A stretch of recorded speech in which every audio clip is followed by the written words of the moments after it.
बॉलीवुड हो या हॉलीवुड, दोनों ही एंटरटेनमेंट जगत के सितारे अपने करियर और जीवन में डिप्रेशन का शिकार रहे हैं।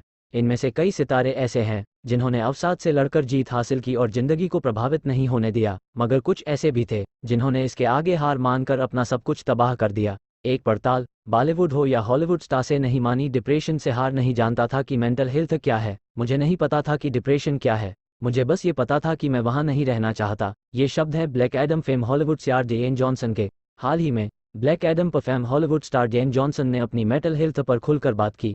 हम आपको बता दें, ड्वेन जॉनसन कई बार डिप्रेशन का शिकार रह चुके हैं। उन्होंने सोशल मीडिया पर भी अपने डिप्रेशन से जुड़ी पोस्ट साझा की और अपने दिल की बात रखी। उनकी इस पोस्ट को बॉलीवुड की जानी मानी अभिनेत्री दीपिका पादुकोण ने रीशेयर कर लिखा, मेंटल हेल्थ मायने रखती है। इन हसीनाओं ने हराया डिप्रेशन को। बॉलीवुड की दीवा कहलाने वाली दीपिका पादुकोण ने अगर हॉलीवुड स्टार ड्वेन जॉनसन के डिप्रेशन पर अपना कंसर्न जाहिर किया तो वो इसलिए कि वे उनकी उदासी और अवसाद को समझ सकती, क्योंकि वे भी इससे गुजर चुकी हैं। जब भी मेंटल इलनेस की बात आती है, दीपिका उस पर अपने विचार जरूर रखती हैं। उन्होंने एक इवेंट पर कहा, मेरी मां ने सबसे पहले पहचाना था कि मैं डिप्रेशन से जूझ रही हूं। एक्ट्रेस ने कहा, बिना बात के रोने लगती थी। उन्होंने बताया कि मुझे कई बार सुसाइड करने का मन करता था। इतना ही नहीं, मैं बंटो सोती थी ताकि अपने परेशानियों से भाग सकूं। मगर फिर दीपिका ने न केवल अपनी मानसिक बीमारी पर विजय पाई बल्कि mental health foundation the live love laugh foundation की स्थापना की, अपने करियर को संवारा और पीकू, बाजीराव मस्तानी, पद्यावत, गहराया और पठान जैसी सुपरहिट फिल्में दी और आज वे इंडस्ट्री के सुपरस्टार रणवीर के साथ खुशहाल शादीशुदा जिंदगी बिता रही हैं।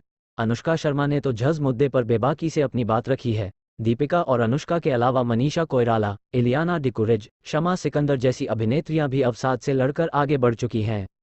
सुपरस्टार्स भी जीत चुके हैं, ये जंग बादशाह खान हो या लीजेंड अभिनेता संजय दत्त अथवा वरुण धवन या फिर टाइगर श्रॉफ, और तो और महानायक भी इसकी चपेट में आ चुके हैं। एसआर के 2010 में अपनी शोल्डर इंजरी के बाद डिप्रेशन में चले गए थे तो बाबा तो कई बार इस दर्द से गुजरे। उनकी मां नरगिस दत्त और पत्नी ऋचा शर्मा के कैंसर से मृत्यु के बाद बाबा अवसादग्रस्त हो गए थे। उसके सी बाद कथित रूप से उनका नाम 93 के बम ब्लास्ट में आया, तब भी वे गहरे डिप्रेशन में थे। फ्लाइंग जट की नाकामी के बाद टाइगर श्रॉफ ने इस मानसिक विकार को भुगता। वरुण धवन भी बदलापुर करने के बाद गहरे डिप्रेशन में चले गए थे। ठीक इसी तरह से रणदीप हुड्डा भी हाईवे और सरबजीत जैसे किरदारों के बाद उनमें इतना गुम हो गए कि उन्हें अवसाद ने घेर लिया था।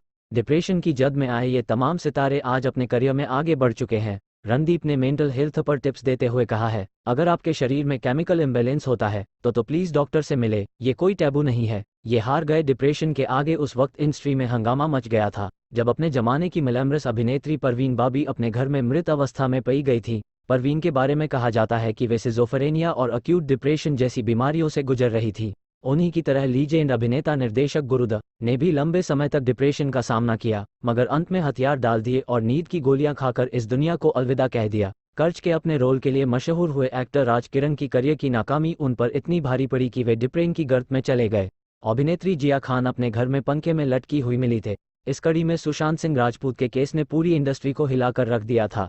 हॉलीवुड स्टार भी अवसाद के दर्द से जूझ चुके हैं, भी एक साथ जूझ चुके हैं। अभिनेत्री बॉलीवुड ही नहीं, हॉलीवुड के सितारे और सिंगर क्रिस्टिन कैरोलाइन डस्ट ने अपनी मेंटल हेल्थ पर खुलासा करते हुए बताया था कि वे इस दौर से गुजर चुकी हैं। Popular singer Katy Perry, Lady Gaga, Gwyneth Paltrow हो या व क्रिस्टिन बेल, सभी ने डिप्रेशन को डील किया है। जिम कैरी और जॉनी डेप जैसे हॉलीवुड स्टार्स ने अवसाद को बहुत करीब से देखा है।